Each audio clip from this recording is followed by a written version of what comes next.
Espace TV.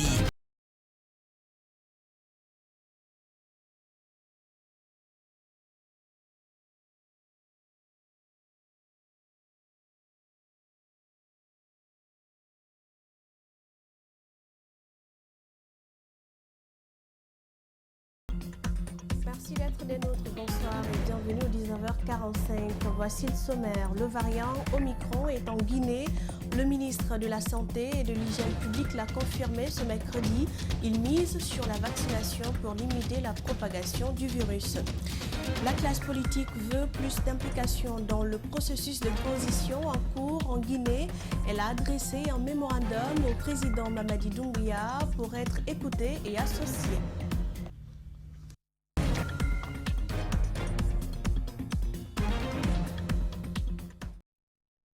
C'est officiel, le variant Omicron est en Guinée. C'est une annonce faite par le ministre de la Santé et de l'Hygiène publique. C'était lors de la cérémonie de distribution et de déploiement de médicaments et d'équipements à la pharmacie centrale. Il rassure que toutes les dispositions sont en train d'être prises pour intensifier la vaccination contre le Covid-19. Sur le terrain, la vaccination est de 42 000 par jour. L'ambition du département est de vacciner 50 000 Guinéens par jour. Docteur Mamadou Pété Diallo est au micro d'Alseni Barry et Abdoulaye Kamara. Nous avons lancé, il y a plus d'une semaine, la campagne d'accélération de la vaccination contre la Covid-19. Cette campagne, c'est comme une sorte d'appel sous les drapeaux. Donc c'est un combat.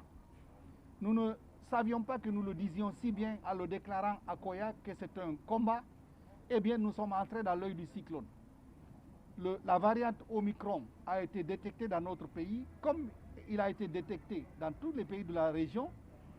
Mais ce qui est important chez nous, c'est de savoir que depuis le lancement de notre campagne de vaccination, nous sommes passés à près de 1000 ou 2000 vaccinations par jour. Nous sommes aujourd'hui à 42 000 vaccinations journalières. Notre ambition, c'est de vacciner 50 000 Guinéens et Guinéennes chaque jour. L'ambition que nous avons, c'est d'offrir la vaccination à tous nos compatriotes, quel que soit là où ils vivent, quel que soit leur niveau d'éducation. La vaccination est notre arme fatale contre la Covid.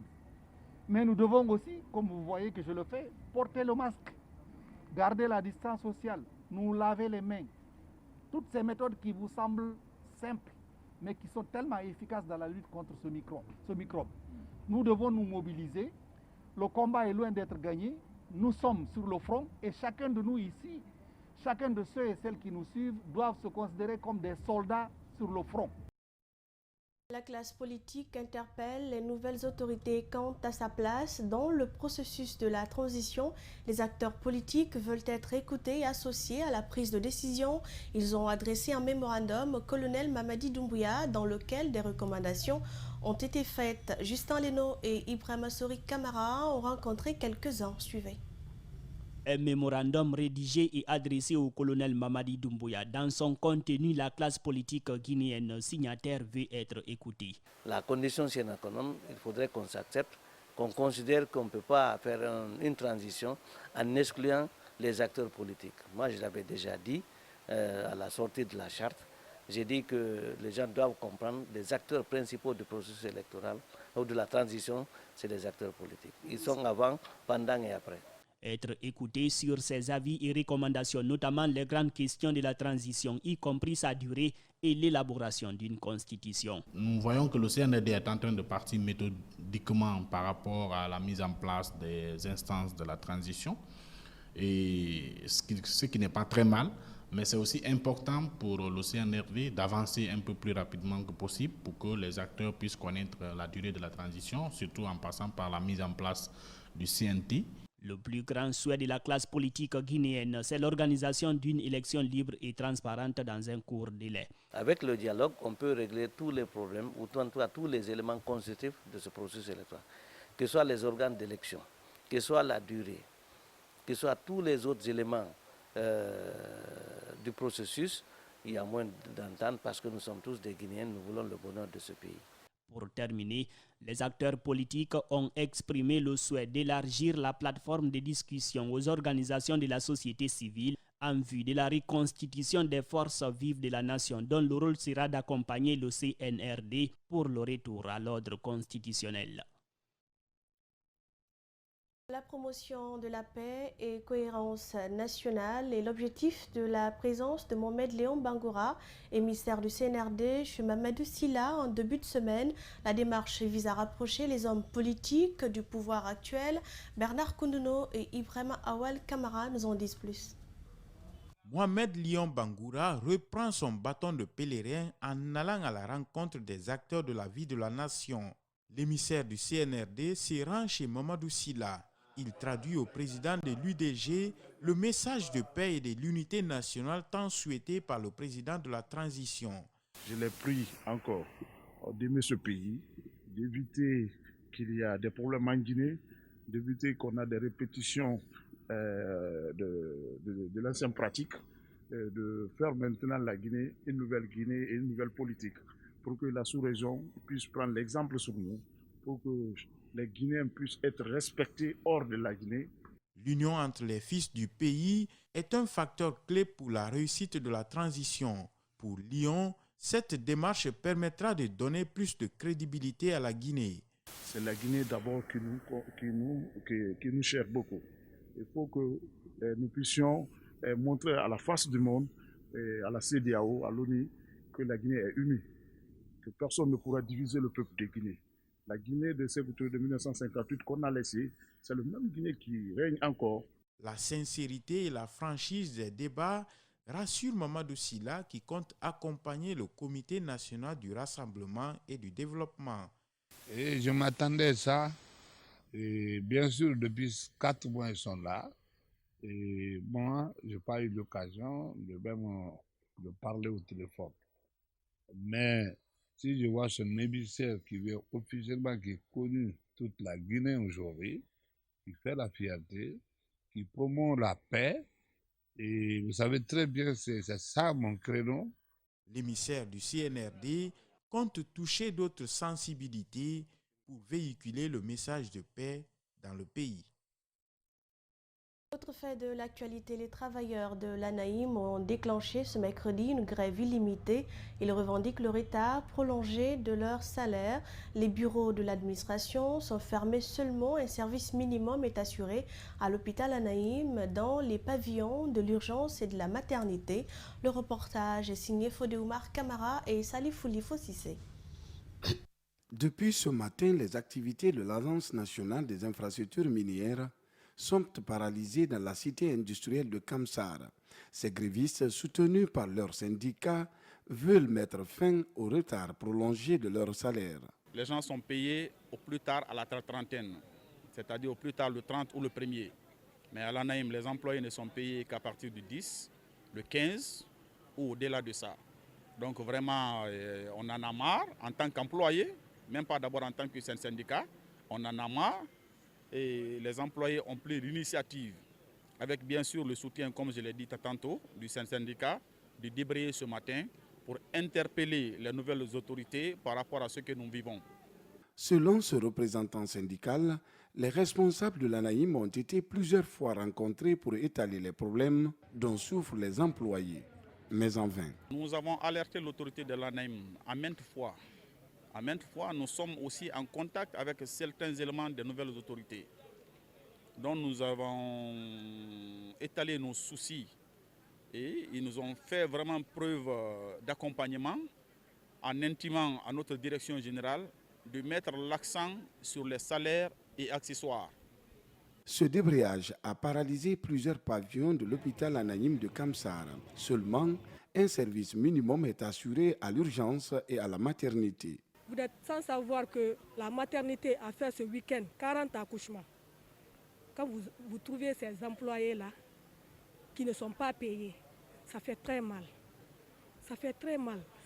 Dès que nous rentrons dans l'hôpital, là, les employés commencent à parler. La paye, sur la paye. On a besoin de rien. Ces grévistes n'entendent pas baisser les bras jusqu'à la satisfaction de leurs revendications. Lancement ce mercredi du projet Santé à Sansani, une initiative du Club des Amis du Monde qui vise à l'implication et la capacitation citoyenne des jeunes dans l'action publique du droit à la santé sexuelle et reproductive en Guinée. Au cours du projet, plusieurs plaidoyers seront faits par les initiateurs pour amener les gouvernants et les couches sociales à faire de la santé sexuelle et reproductive un cheval de bataille. André Mossi-Milimono, Abdoulaye Kamara pour les détails. Inciter les jeunes à mieux comprendre et revendiquer leurs droits en santé sexuelle et reproductive, c'est l'objectif de ce projet du Club des Amis du Monde. L'initiative permettra également de créer ou renforcer le contrôle citoyen de l'action publique dans le domaine de la santé sexuelle et reproductive. Ce projet viendra appuyer les nombreux programmes et projets de santé sexuelle et reproductive qui existent en Guinée autour de la problématique liée aux droits à la santé sexuelle et reproductive des adolescents et jeunes, sa plus-value et l'approche innovante qu'il propose à travers la création et le renforcement d'un contrôle citoyen, notamment par les jeunes en matière de DSSR.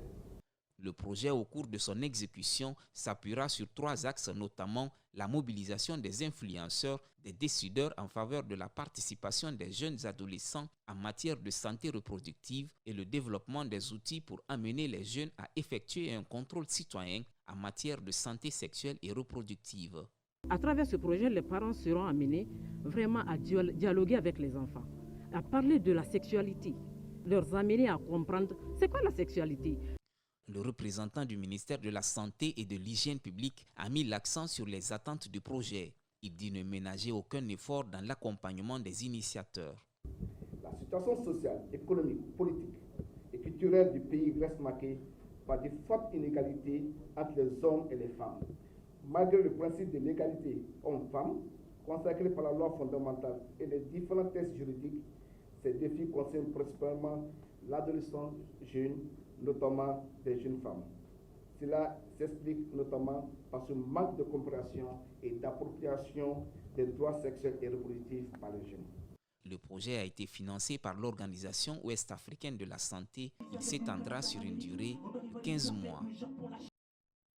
Nous repartons à l'intérieur du pays. Banguya, dans la préfecture de Koya, manque d'infrastructures et de services sociaux de base. Les habitants, notamment les jeunes, invitent les nouvelles autorités à les aider car le lotissement effectué récemment ne prévoit aucun endroit pour leur épanouissement. Djibril Ba et Tierno Sadouba sont allés à leur rencontre. Voici le reportage. Sur une vaste étendue de domaines se situent Banguya, Rundinde et Samaya Khori. Des localités pittoresques, mais le cadre de vie des habitants laisse à désirer car aucun espace public n'est prévu par le nouveau lotissement. Cela dérange surtout les jeunes. Nous n'avons pas de terrain de football, pas de cimetière, rien pour la jeunesse. Le terrain que nous avons maintenant, c'est grâce à un ingénieur et à nos démarches. Bangoura, assise devant sa porte, est née dans cette localité. Elle fait partie de nombreuses femmes qui peinent à écouler leurs marchandises, faute d'un lieu de vente. Nous avons un problème de marché. Regardez ces vendeuses. Elles sont abandonnées à elles-mêmes. Les responsables de la localité n'ont pas souhaité répondre aux préoccupations soulevées par les habitants. Toutefois, ces jeunes espèrent l'implication des nouvelles autorités. Nous avons beaucoup fait des démarches. Nous avons toutefois remarqué que la plupart des chefs sont nos papas, nos oncles ou nos frères. On ne peut pas les frapper ni les insulter. Nous avons sensibilisé tout le monde et demandons aux nouvelles autorités de nous aider. C'est pour cela les nouvelles autorités. 7000 habitants sont donc répartis dans les secteurs comme Samaya Khori, Banguya Centre et Rundinde.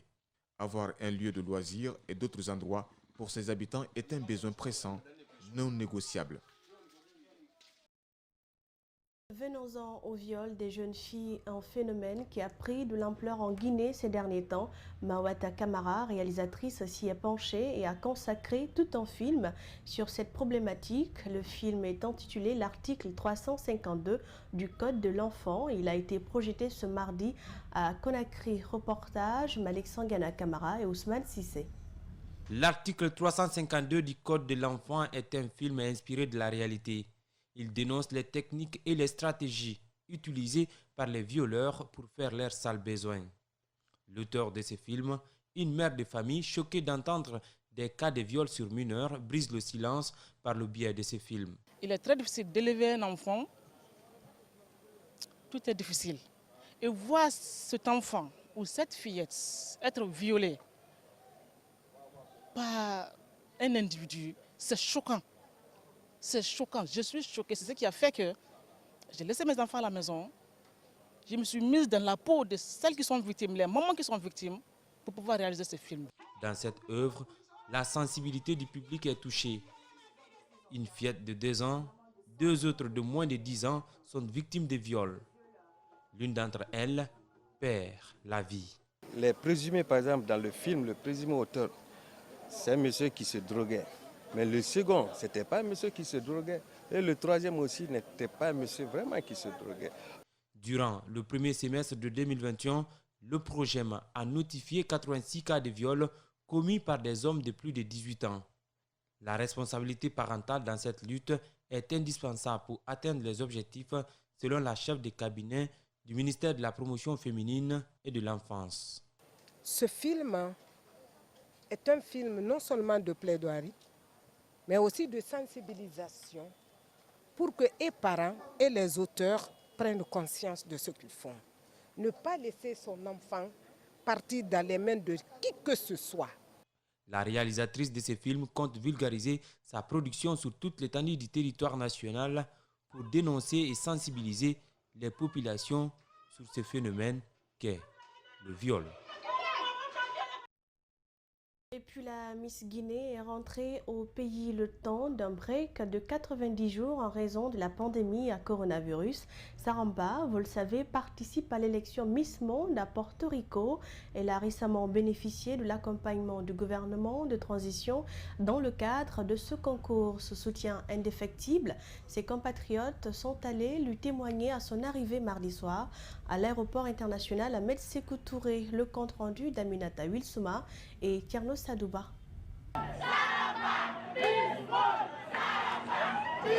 C'est dans une atmosphère conviviale que la Miss Guinée a été accueillie à l'aéroport international Ahmed Sékou Touré. Saramba est émerveillée devant la foule qui a hâte de l'étreindre dans ses bras.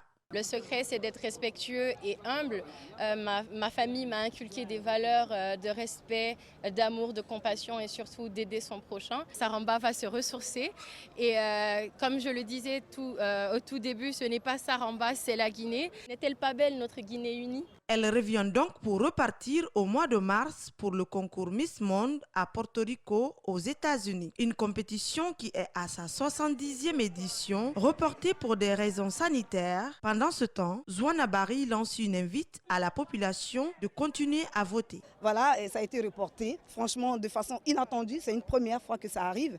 Donc au retour de Saran, je pense que nous allons nous retrouver, échanger autour de ça pour pouvoir améliorer les choses et rendre encore le peuple de Guinée plus fier. Donc c'est un message d'espoir qu'ils veulent donner à la jeunesse guinéenne pour dire que oui, avec l'effort, le gouvernement sera là pour les accompagner. Contente de retourner à la maison, Saramba a l'avantage de se préparer encore. En même temps, les internautes pourront continuer à voter sur Mobstar, liker, partager ou aller sur la page de Miss Monde. Cette démarche permettra à Saran de remporter la couronne en mars prochain. Le chef de l'État, son Excellence colonel Mamadi Doumbouya, tous les membres du gouvernement, toutes les personnes qui ont aidé de quelque façon que ce soit. Donc merci beaucoup. Et voilà, c'est sur ces images qu'on se dit au revoir au compte de cette édition. Merci de l'avoir suivi.